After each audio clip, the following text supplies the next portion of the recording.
prisoners of war. And most of them were officers.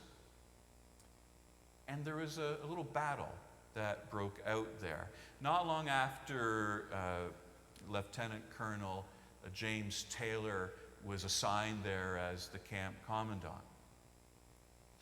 And not long after, a rather tough-minded and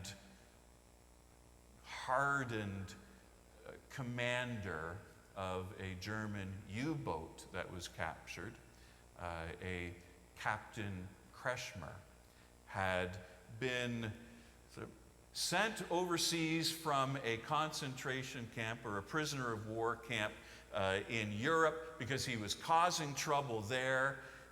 He tended to bring out the rebellious spirit in his peers, and he ended up in Bowmanville.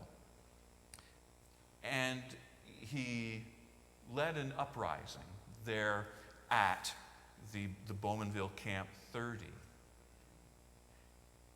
And the commandant, Lieutenant Colonel Taylor, had a dilemma.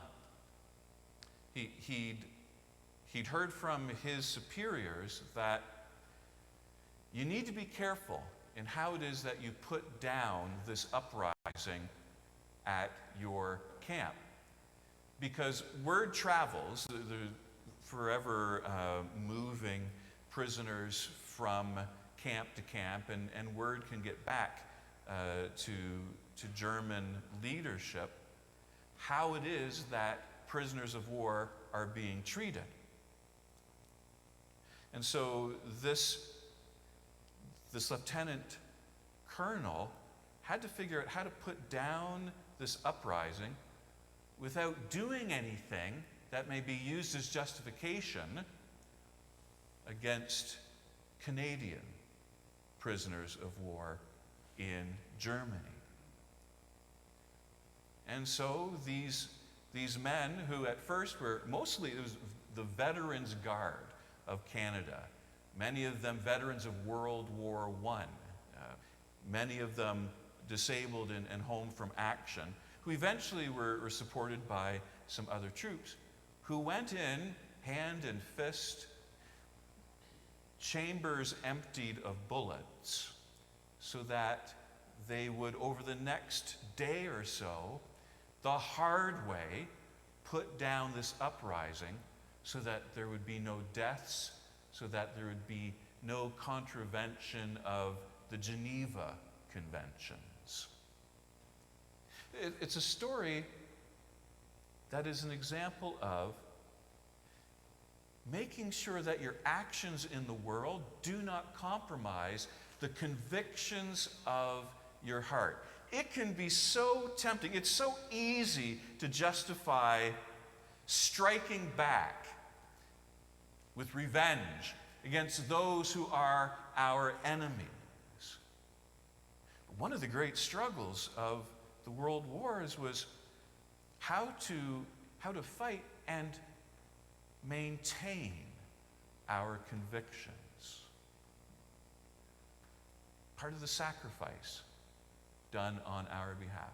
To be defiant against the enemy, but in a way that does not undermine our rootedness in God's grace. May God comfort your hearts and strengthen them in every good work and deed. If you follow Star Wars, you know that the character Obi-Wan Kenobi, he actually hates flying. Sort of the commercial kind of overlooks that fact. He doesn't like flying, and he, as a character, could be quite happy just sitting on a planet, babysitting someone, versus traveling the universe. And there's a few quotes in some of the movies that I think reveal to us how this commercial doesn't go far enough. At one point, Kenobi says to Anakin Skywalker, spoiler alert, who becomes Darth Vader, The road lies before us, Anakin Skywalker. Will you walk it alone? And then he says elsewhere, I am stronger as part of the Jedi Order than I could ever be alone. The message here is we're strengthened in our hearts and our minds and our convictions with one another. Don't go it alone. The commercial would be better put this way. Do you think any of us will look back on our lives and regret trying to go places alone? And the answer is yes. We'd regret it. Our hearts are rooted in relationship with God and relationship with one another.